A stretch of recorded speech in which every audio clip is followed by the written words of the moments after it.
Welcome to episode 569 of Salsidoparanormal. I'm your host, James Salsido, and tonight we are continuing our review of the book of Ceremonial Magic by Arthur Edward Waite. As always, you can find all episodes of the show, along with links to social media and other ways to contact me, at the podcast page, and that is salsidoparanormal.podbean.com. That's SALSIDO paranormal.podbean.com. Always happy to hear from you all, whether you have comments or questions or topic suggestions or stories of paranormal experiences, whether they're your own or from others that you trust. Happy to either read those or have you join me on the show to talk about them. Thank you all for listening, whether you are here for the live streams on Discord or you listen to the podcast or YouTube feeds, or on the Troubled Minds Radio Network, KUAP, Digital Broadcasting. There you can hear replays of 2 episodes of the show every night at 6 p.m. Pacific, 9 p.m. Eastern, right before Troubled Minds Radio comes on. And as always, I want to thank Michael Strange, host of Troubled Minds Radio, for having me on the station and putting up all my shows there as well. If you want to support the show, you can do that in a few different ways. You can always share the show with others and rate and review it on your favorite podcast platform. You can find paranormal fiction and nonfiction books I've written over on Amazon. You can also sign up for the Patreon page, where you'll get 1 extra episode of the show every month, whenever possible, for any of the paid membership levels there. Or you can just make one-time donations to the show through PayPal. And support is never expected, but always appreciated, as there are expenses in making these shows, from equipment to research materials to travel expenses in some cases. So I think that takes care of everything. So as always with these, especially with this particular series of book review shows, these are summaries of the original material of this book. And so they're not word for word. Also, keep in mind that these are summaries of a book from another person, so their views will not necessarily be my own or our own or anyone else's, really. So just to keep that in mind, they have their own way of thinking about all these things. So taking out all the information, but also be aware they are probably wrong about things here and there, and that's okay. So still interesting to think about the ideas. Getting to the material here. Let's see here. I think everything worked. Looks like it's working, so I'm going to just hope it's working. So yeah. Oh, there we go. In the chat, DG in the chat has a image of a salt shaker there, I believe, just in case. There we go. So getting to the material here, we are in the middle of chapter 3, which is composite rituals, and this is chapter 3 of part 1. And we are on section 6, the Heptameron or something like that, something around there. It is also known as magic elements. It's attributed to Peter de Abano and presented as a sequel to the spurious 4th book of Agrippa, aiming to provide a more complete prescriptive magical manual for novices. There are doubts about the authenticity of this attribution, as the real Peter of Abano lived in the 13th to 14th centuries, while the Heptameron only emerged much later. So here you have again, it's either the author is unknown or falsely attributed in some cases, and then the material is the sort of the authenticity of the material or the effectiveness of the material is also in a lot of cases in question. So Peter Peter of Abano was, I'm not sure if I'm saying that right, was a respected Italian physician. That's amazing. Who tried to reconcile different medical systems. He was accused of heresy by professional rivals and persecuted by the Inquisition, dying before he could be executed. His known writings show no involvement with the occult beyond astrology. The text is considered a composite ritual because while it involves conjuring angels, they are threatened as demons, and their powers seem more infernal than celestial. So almost like it's the material, I think what they're saying is it has a different view of angels as being more, I guess, like demons, which is an interesting view. I don't know about that one, but who knows? When it comes to all these things, it says in the material here, it is divided into two parts. Part one is a general method for evoking the spirits of the air. And according to this material here, it says undoubtedly demonic. Then part two, conjurations for angels proper to each day of the week, ostensibly benevolent, but governing more morally mixed offices. So again, you have this, what is it good or bad? This whole idea of this that keeps popping up in all these, all of this material, basically. Says the preparatory rituals for the operator resemble those in other grimoires.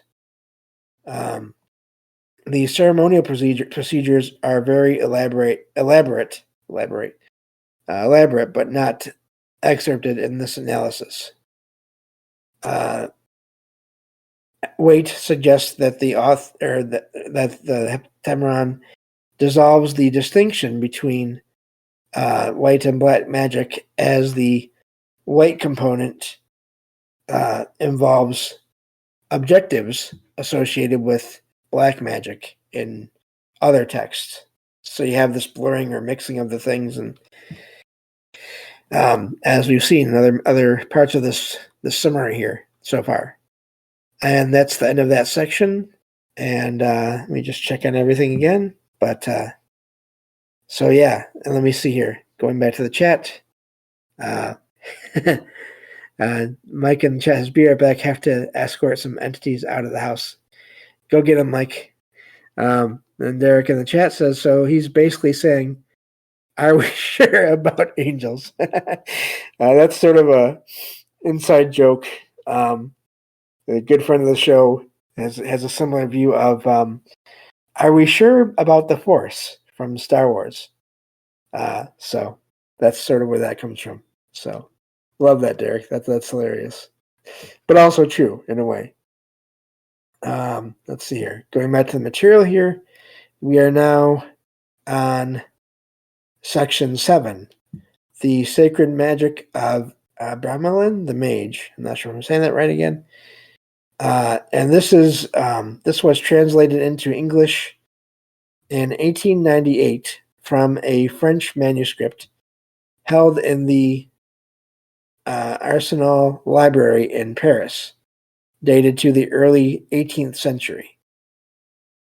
The text claimed to have been written in 1458 by Abraham, son of Simon, for his son Lamech, and to be translated from Hebrew. However, textual evidence suggests it is the work of a Christian author, not a Jewish author, with the known manuscript close to the date of actual composition, or the actual date of composition. It says that Abraham was supposedly instructed by Abramelin and recorded his teachings along with an autobiographical account of his occult adventures. The text rejects the usual ritual formalities around timing and celestial observations, criticizes the use of unintelligible words in conjurations, and claims most magical books are false, vain, and evil. It relies instead on simple conjurations and invocations to God and guardian angels, avoiding abominable magic words, figures, and pentacles. Despite purporting to reveal holy magic, in quotation marks there, from Moses, Aaron, David, Solomon, and others for divine and benevolent purposes, I can talk. The text involves conjuring the same major and minor demons found in other grimoires. So here again, we have this mixing of everything together.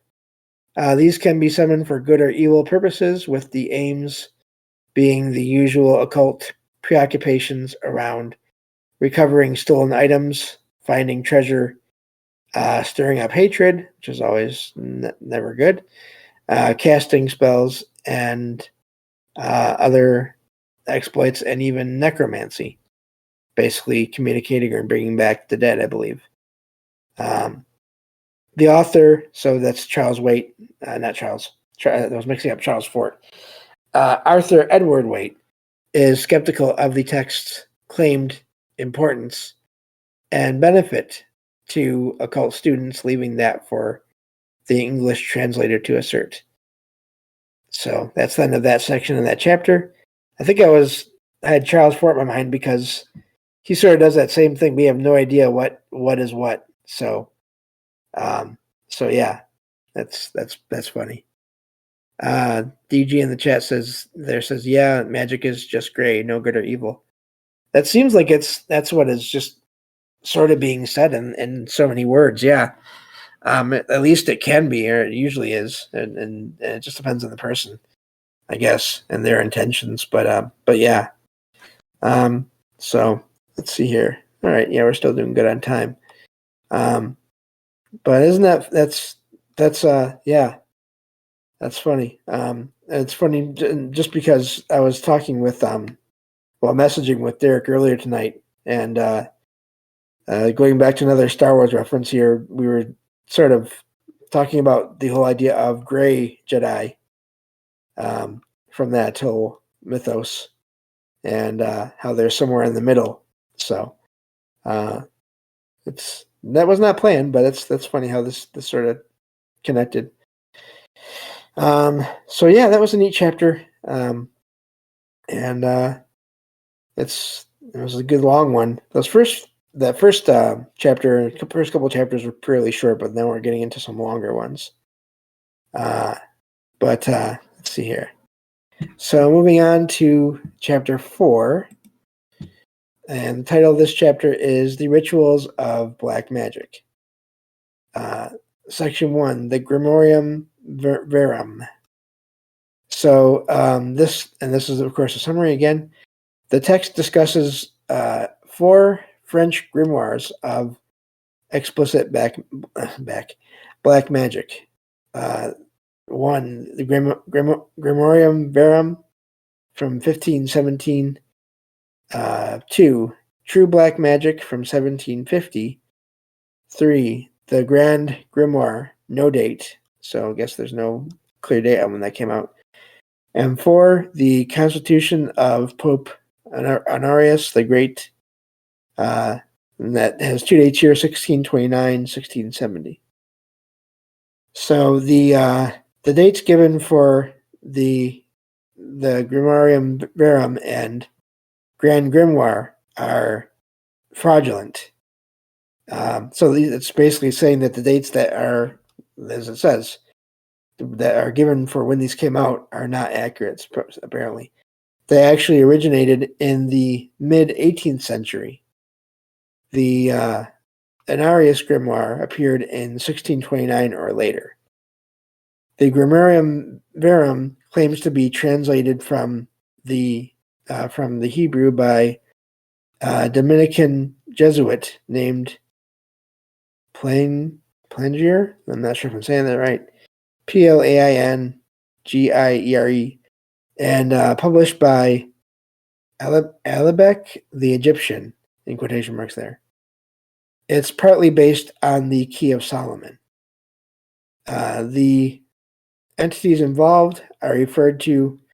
It says demons, so I think I'm just going to just start using entities because I don't know. It seems like, depending on which material you ask, it's that sort of the words are interchangeable. I guess I should go with what the summary says. But they are referred to by, so the demons involved are referred to the four elements, but this classification is inconsistent. A hierarchy is given, partly drawn from Wierus's pseudomanicaria. Wow, that's quite the word. Daemonum. It says the text is divided into instructions for the operator's preparation, manufacture of instruments, composition of parchment, virgin parchment, so unused parchment, I guess, and then and the enchantment and not enchantment, evocation and or dismissal of spirits. It is similarly oriented to the Key of Solomon. Let's see here. A second portion contains, in quotation marks, rare and astounding magical secrets, end quotation marks. Some of a repulsive or otherwise objectionable nature, along with some simple clairvoyance procedures. Clairvoyance, so you have being able to see spirits clearly, I believe, is what that is. Either way, it does involve spirits. I've forgotten now exactly, but I think that's what it is. Overall, the Grimorium Verum proper is considered no more diabolical than the first part of the Megaton, involving the same spirits. So, again, you have these different names that are used: spirits, angels, demons, all these different things. So, seems to be popping up in all these things. Let me see here. So going on to the next section here, see if we can get through at least one more. I think we can. Section 2. This is about that one book called True Black Magic. It is an adapted version of the Key of Solomon. So a lot of this stuff just seems to go back to the whole Keys of Solomon. And one way or another, different parts of them or versions of them or interpretations of them, a lot of it seems to go back to that. So containing the same prefatory material, ritual procedures, talismans, and similar characters. Compared to the clear presentation by S. L. McGregor Mathers, the text of True Black Magic is disorganized and rendered nearly unintelligible by the omission of the practical instructions.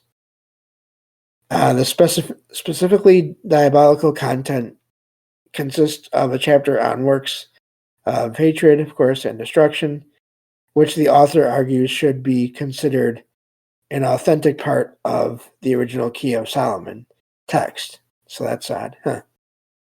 Let's see how long the next section is here. All right. I think we have time to get through one more. Let's see here. How many more sections are in the chapter? Because I don't think I want to do a ton more. I guess there's plenty more. Okay, section 3. The Grand Grimoire. The Grand Grimoire is introduced pompously by its supposed editor, Antonio Venetiana del Rabina, hinting at an Italian origin. It is claimed to be the true magnum opus based on rabbinical authorities. So I'm guessing they mean rabbi? I'm not sure, though. Purportedly, it was transcribed from King Solomon's genuine writings, obtained by chance. Solomon is said to have learned the secret words God uses to compel angels, enabling him to bind spirits to his will. The text is divided into two parts. evocation of Lucifage Raphael. I'm not sure if I'm saying that right. Using the blasting rod, and 2, the Sanctum Regnum or something like that. Yeah, Regnum. Or rite of making pacts. So you have those parts of that. Despite the diabolical content, the text maintains a devout and sincere tone about the procedures. However, it is considered one of the most transgressive grimoires. An unreasonable necromantic rite and a poisonous composition called the philosophical stone are cited as evidence of its criminal nature, though the latter gives no unlawful uses. Let's see here. As a work of black magic, the Grand Grimoire is unavoidably diabolical. Its second part involves the magician, pledging body and soul to, of course, the demon who serves him. The demonic pact is said to be worded ambiguously, not truly giving anything to the demon, who is tricked in the manner of many folktales, which is also ironic in a way, because you have the sort of the reverse of what you hear about in a lot of cases, where they're said to be the ones that are tricky. These other entities are said to be the ones that are tricky. So it's ironic to me that they have sort of the other way around. So that's like there's just elements of trickery just all the way around. It says, but it still marks the text as more explicitly diabolical than other black magic grimoires. So I think that's a good place to stop for that. Again, we see these. It's this, but it's maybe it's that instead. It's not that, but we think it's this. So much of sort of questioning and changing of what is going on, and interpretations, and then of course what is accurate, what the dates are not the right dates, the authors are not the right authors, all these different things. And then it seems like nothing is what it seems to be with all this material, except that in some cases some people do say it is. So I don't know, but this has been amazing so far, and I think we're doing a good job of sort of avoiding being too specific about anything. I think the prompt is working so well so far, as far as to get the material without getting all the individual steps of everything. If we do get to a point where anyone thinks we need to sort of clamp down even more with a more strict prompt, let me know and I will see what I can do. But so far it seems to be okay. I think this is basically just talking about what the things are, or what the materials say they do and all that, and not so much getting into, again, step-by-step instructions for anything. So so at least that's how it seems to be working pretty well with that so far. And so yeah, we're getting through this. I have no idea. I haven't even looked to see how many parts there are or chapters there are in this book. So we probably still have quite a ways to go on it. But that's okay. I think it's going well, and so hopefully you'll enjoy it. And we will continue this in a later episode, of course. This is going to be another one of those long series, I think. And it's funny that I slipped and I said I used Charles Fort's last name and all that too. But thank you all for listening. I will talk to you all in the next episode of Salsidoparanormal. Take care.